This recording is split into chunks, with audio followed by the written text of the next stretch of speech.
দেশ জুড়েই বৃষ্টির সম্ভাবনা কম হচ্ছে। এবার থমকে থাকা প্রাকবর্ষা বিদায়ের গতি পেতে পারে বলেই অনুমান করছেন বিশেষজ্ঞরা। সপ্তাহের শেষে প্রাকবর্ষা বিদায়ের উপযুক্ত পরিবেশ তৈরি হবে বাংলাতেও। এই মুহূর্তে বর্ষার বিদায় রেখার অবস্থান গুজরাটের ভিরাবল থেকে উজ্জয়ন ঝাঁসি হয়ে উত্তরপ্রদেশের শাহজাহানপুর পর্যন্ত। আগামী 3 থেকে 4 দিনের মধ্যেই প্রাকবর্ষা বিদায় নিতে পারে মহারাষ্ট্র, উত্তরপ্রদেশ এবং মধ্যপ্রদেশ থেকে। তবে নতুন করে যদি বঙ্গোপসাগরে আরও কোনো নিম্নচাপ তৈরি না হয়, তাহলে আগামী শুক্রবারের মধ্যেই বাতাসে জলীয়বাষ্পের পরিমাণ কমতে শুরু করবে। শুষ্ক আবহাওয়া দেখা যাবে আগামী শনিবার থেকেই। দীপাবলি এবং কালীপুজোর ভোরের দিকে শুষ্ক হিমেল পরশও পাওয়া যেতে পারে। তবে দক্ষিণবঙ্গের আবহাওয়ার পূর্বাভাসে বিস্তারিত বলতে গিয়ে বলা হয়েছে, আজ বৃষ্টির সম্ভাবনা তুলনামূলক বেশি থাকবে কলকাতা, হাওড়া, হুগলি, নদিয়া এবং ঝাড়গ্রাম জেলায়। সঙ্গে উত্তর ও দক্ষিণ দিনাজপুর এবং পূর্ব ও পশ্চিম মেদিনীপুর জেলাতেও বিক্ষিপ্ত বৃষ্টি চলবে।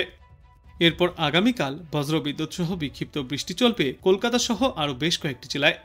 কলকাতা, হাওড়া, হুগলি, নদিয়া, ঝাড়গ্রাম, পূর্ব ও পশ্চিম মেদিনীপুর, উত্তর এবং দক্ষিণ 24 পরগনায় আগামীকালও বজ্রবিদ্যুৎ সহ বিক্ষিপ্ত বৃষ্টির সম্ভাবনা থাকছে।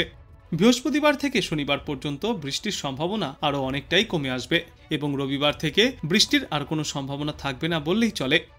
উত্তরবঙ্গে এবার দুর্যোগ কমতে থাকবে। রবিবার পর্যন্ত ভারী বৃষ্টির সম্ভাবনা আর নেই। মূলত রৌদ্র উজ্জ্বল আবহাওয়া থাকবে। কখনো কখনো আংশিক মেঘলা আকাশ দেখা গেলেও তার কারণে তেমন ভারী বৃষ্টির কোনো পূর্বাভাস নেই। আজ থেকে আগামীকাল পর্যন্ত সামান্য ছিটেফোঁটা বৃষ্টি চললেও উত্তরবঙ্গে আর দুর্যোগপূর্ণ আবহাওয়া বা কোনো সতর্কতা থাকছে না। মালদা এবং দক্ষিণ দিনাজপুর জেলায় বজ্রবিদ্যুৎ সহ বৃষ্টির সম্ভাবনা বেশি থাকবে শুক্রবার পর্যন্ত। তারপর শনিবার থেকে এই সমস্ত জেলাগুলিতেও বৃষ্টির পরিমাণ এবং ব্যাপকতা কমে আসবে। কলকাতার জন্য বলা হয়েছে, আগামী 2 দিনে বজ্রবিদ্যুৎ সহ বৃষ্টির সম্ভাবনা থাকবে কলকাতায়। কখনো মেঘলা আকাশ, আবার কখনো আংশিক মেঘলা আকাশ দেখা যাবে। বাতাসে জলীয়বাষ্পের পরিমাণ বা আর্দ্রতার পরিমাণ বেশি থাকায় অস্বস্তি বোধ হবে। বৃহস্পতিবার পর্যন্ত বজ্রবিদ্যুৎ সহ 2-1 পশলা বৃষ্টির সম্ভাবনা রয়েছে। আর বৃষ্টির পাশাপাশি 30 থেকে 40 কিলোমিটার গতিতে দমকা ঝড়ো বাতাসও বইতে পারে। স্থানীয়ভাবে বৃষ্টির সম্ভাবনা সবথেকে বেশি। শুক্রবার বৃষ্টির সম্ভাবনা কমে আসবে। তারপর সপ্তাহের শেষে একেবারেই আর বৃষ্টির সম্ভাবনা থাকবে না সমগ্র শহর জুড়ে। কলকাতায় দিনে সর্বোচ্চ তাপমাত্রা থাকবে 31 থেকে 32 ডিগ্রি সেলসিয়াসে, সর্বনিম্ন তাপমাত্রা থাকবে 26 ডিগ্রি সেলসিয়াসে।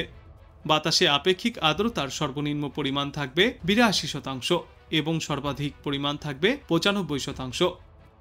দেশের অন্যান্য রাজ্যগুলির পূর্বাভাসে বলা হয়েছে, ভারী বর্ষণের আশঙ্কা রয়েছে অসম, মেঘালয়, মণিপুর, নাগাল্যান্ড, মিজোরাম এবং ত্রিপুরায়। হিমাচল প্রদেশ, উত্তরাখণ্ড, রায়লসীমা, তামিলনাড়ু, পন্ডিচেরি এবং করাইকালেও রয়েছে ভারী বর্ষণের সম্ভাবনা। এই বৃষ্টির সঙ্গে প্রতি ঘন্টায় সর্বোচ্চ 40 থেকে 50 কিলোমিটার গতিতে বজ্রবিদ্যুৎ সহ বৃষ্টির সম্ভাবনাও রয়েছে উত্তরাখণ্ড এবং তার পার্শ্ববর্তী এলাকাগুলিতে। সপ্তাহান্তে উপযুক্ত পরিবেশ তৈরি হলে এবছরের মতো ইতি পড়তে পারে বৃষ্টির এই মরশুমে। বাংলায় অবশ্য এখনই আর কোথাও ভারী বৃষ্টির কোনো আশঙ্কা নেই। সপ্তাহের এই মাঝামাঝি সময় থেকে কমতে চলেছে বর্ষণের পরিমাণ। জানা গিয়েছে, এই মুহূর্তে বর্ষার বিদায় রেখা অবস্থান করছে গুজরাটের ভিরাবল থেকে উজ্জয়ন পর্যন্ত, ঝাঁসি হয়ে উত্তরপ্রদেশের শাহজাহানপুর পর্যন্ত যা বিস্তৃত। তবে তা থমকে রয়েছে।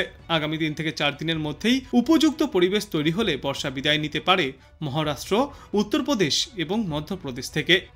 প্রশ্ন উঠছে, বাংলায় কবে হাওয়া বদল করবে? অবিরাম বর্ষণে ইতি পড়বে কবে? এ বিষয়ে বিশেষজ্ঞরা জানিয়েছেন, খুব শীঘ্রই সেই সুদিন আসছে। উত্তরবঙ্গে আর ভারী বৃষ্টির কোনো সম্ভাবনা নেই। দক্ষিণবঙ্গে আগামী বৃহস্পতিবার পর্যন্ত কম বেশি বৃষ্টি চললেও একটানা ভারী বর্ষণের পূর্বাভাস নেই। মোটের ওপর আপাতত সমগ্র বাংলাতেই রোদ ঝলমলে পরিবেশ দেখা যাবে। কোথাও কোথাও আংশিক মেঘলা আকাশ থাকলেও তা বেশি সময়ে স্থায়ী হবে না। এদিকে দক্ষিণবঙ্গে আগামীকাল পর্যন্ত বিক্ষিপ্তভাবে বজ্রবিদ্যুৎ সহ বৃষ্টির পূর্বাভাস দিয়েছে আবহাওয়া দপ্তর। বৃহস্পতিবার তুলনামূলক বৃষ্টির পরিমাণ কিছুটা কম হবে এবং সপ্তাহের শেষে শনিবার আর রবিবার আরও কমে যাবে এই বৃষ্টির পরিমাণ এবং ব্যাপকতা। একটানা ভারী বৃষ্টির আশঙ্কা নেই দক্ষিণবঙ্গেও। মূলত আজ বৃষ্টির পূর্বাভাস থাকবে কলকাতা, হাওড়া, হুগলি, নদিয়া, ঝাড়গ্রাম, উত্তর ও দক্ষিণ 24 পরগনা, পূর্ব এবং পশ্চিম মেদিনীপুর জেলায়। আজকের পর আগামীকালও এই সমস্ত জেলাগুলিতে বিক্ষিপ্ত বৃষ্টি চলবে। বৃহস্পতিবার থেকে শনিবার পর্যন্ত বৃষ্টির পরিমাণ কম থাকলেও ছিটেফোঁটা বৃষ্টিপাত দেখা যাবে। তারপর রবিবার থেকে বৃষ্টির সম্ভাবনা আর একেবারেই থাকবে না বললেই চলে। তারপর রবিবার থেকে সমগ্র বাংলাতেই বৃষ্টির সম্ভাবনা আর একেবারে থাকবে না বললেই চলে। কলকাতায় আগামী 2 দিনে বজ্রবিদ্যুৎ সহ বৃষ্টির সম্ভাবনা রয়েছে। কখনো মেঘলা আকাশ, কখনো আবার রোদ ঝলমলে আবহাওয়া দেখা যাবে। বাতাসে জলীয়বাষ্পের পরিমাণ বেশি থাকায় আর্দ্রতাজনিত অস্বস্তি থাকবে। আজ পর্যন্ত বজ্রবিদ্যুৎ সহ 2-1 পশলা বৃষ্টির সম্ভাবনা রয়েছে। সঙ্গে ঘন্টায় 30 থেকে 40 কিলোমিটার গতিতে দমকাঝোড়ো বাতাস বইতে পারে। স্থানীয়ভাবে বৃষ্টির এই সম্ভাবনা। বৃহস্পতিবার থেকে শুক্রবার পর্যন্ত বৃষ্টির পরিমাণ কিছুটা কমে আসবে। তারপর সপ্তাহের শেষের দিকে কার্যত বৃষ্টির সম্ভাবনা নেই বললেই চলে। কলকাতায় আজ দিনে সর্বোচ্চ তাপমাত্রা থাকবে 30 থেকে 32 ডিগ্রি সেলসিয়াসে এবং সর্বনিম্ন তাপমাত্রা থাকবে 26 ডিগ্রি সেলসিয়াসে। বাতাসে আপেক্ষিক আর্দ্রতার পরিমাণ থাকবে 82 থেকে 95%। নিম্নচাপের প্রভাবে উত্তরবঙ্গে প্রবল দুর্যোগের সম্ভাবনা। আজ উত্তরবঙ্গের 8টি জেলাতে বজ্রবিদ্যুৎ সহ ঝড় বৃষ্টির পূর্বাভাস রয়েছে। তবে অন্যান্য জেলাগুলির তুলনায় আলিপুরদুয়ার জেলায় ভারী থেকে অতি প্রবল বর্ষণ চলবে। আর দার্জিলিং এবং কালিম্পংয়ের মতো পাহাড়ি এলাকাগুলিতে একটানা বৃষ্টির জেরে ধসের আশঙ্কাও থাকছে। ইতিমধ্যেই সমগ্র উত্তরবঙ্গের জন্য লাল এবং হলুদ সতর্কতাও জারি করা হয়েছে। আর বৃষ্টির পাশাপাশি ঘন্টায় সর্বোচ্চ 30 থেকে 40 কিলোমিটার গতিতে ঝড়ো হাওয়াও বইতে পারে। কিন্তু এই মুহূর্তেই আর গত কয়েকদিনের মতো টানা ভারী বর্ষণের সম্ভাবনা নেই। উত্তরবঙ্গের জেলাগুলিতে বিক্ষিপ্তভাবে বজ্রবিদ্যুৎ সহ বৃষ্টিপাত জারি থাকবে আগামী বৃহস্পতিবার পর্যন্ত। এদিকে দক্ষিণবঙ্গে আজ এবং আগামীকাল বজ্রবিদ্যুৎ সহ বৃষ্টির পূর্বাভাস। সব জেলাতেই কম বেশি বৃষ্টি চলবে। সঙ্গে ঘন্টায় 30 থেকে 40 কিলোমিটার গতিতে দমকাঝোড়ো বাতাস বয়ে যাবে।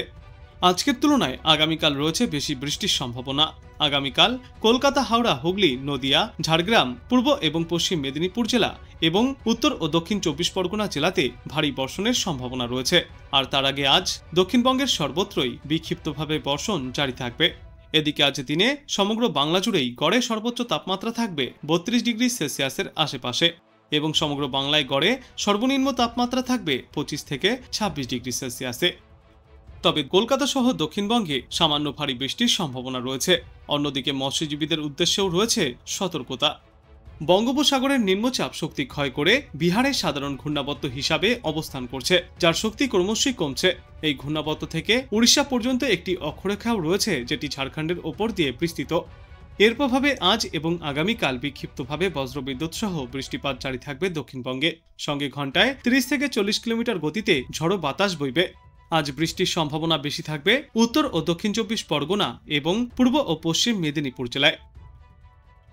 আজ বাংলাদেশ আবহাওয়া দপ্তর সূত্রে জানা যাচ্ছে, খুলনা, বরিশাল, চট্টগ্রাম ও সিলেট বিভাগের অনেক জায়গায় এবং রংপুর, রাজশাহী, ঢাকা ও ময়মনসিংহ বিভাগের কিছু কিছু জায়গায় অস্থায়ীভাবে দমকা হাওয়া সহ হালকা থেকে মাঝারি ধরনের বৃষ্টি অথবা বজ্র বৃষ্টিপাত হতে পারে। সেই সাথেই সারা দেশের কোথাও কোথাও মাঝারি ধরনের ভারী বর্ষণ চলবে। সারা দেশে দিন এবং রাতের তাপমাত্রা প্রায় অপরিবর্তিতই থাকবে। আগামীকাল ঢাকা, ময়মনসিংহ, খুলনা, বরিশাল, চট্টগ্রাম ও সিলেট বিভাগের কিছু কিছু জায়গায় এবং রংপুর ও রাজশাহী বিভাগের 2-1 জায়গায় অস্থায়ীভাবে দমকা হাওয়া সহ হালকা থেকে মাঝারি ধরনের বৃষ্টি অথবা বজ্র বৃষ্টিপাত হতে পারে। সেই সাথে সারা দেশের কোথাও কোথাও মাঝারি ধরনের ভারী থেকে অতি ভারী বর্ষণ চলবে। সারা দেশে দিন এবং রাতের তাপমাত্রা প্রায় অপরিবর্তিতই থাকবে। 9 অক্টোবর ঢাকা, ময়মনসিংহ, খুলনা, বরিশাল, চট্টগ্রাম ও সিলেট বিভাগের কিছু কিছু জায়গায় এবং রংপুর ও রাজশাহী বিভাগের 2-1 জায়গায় অস্থায়ীভাবে দমকা হাওয়া সহ হালকা থেকে মাঝারি ধরনের বৃষ্টি অথবা বজ্র বৃষ্টিপাত চলতে পারে। সারা দেশ জুড়ে দিন এবং রাতের তাপমাত্রা প্রায় অপরিবর্তিতই থাকবে। 10 অক্টোবর ঢাকা, ময়মনসিংহ, খুলনা, বরিশাল, চট্টগ্রাম ও সিলেট বিভাগের কিছু কিছু জায়গায় এবং রংপুর ও রাজশাহী বিভাগের 2-1 জায়গায় অস্থায়ীভাবে দমকা হাওয়া সহ হালকা থেকে মাঝারি ধরনের বৃষ্টি অথবা বজ্র বৃষ্টিপাত হতে পারে।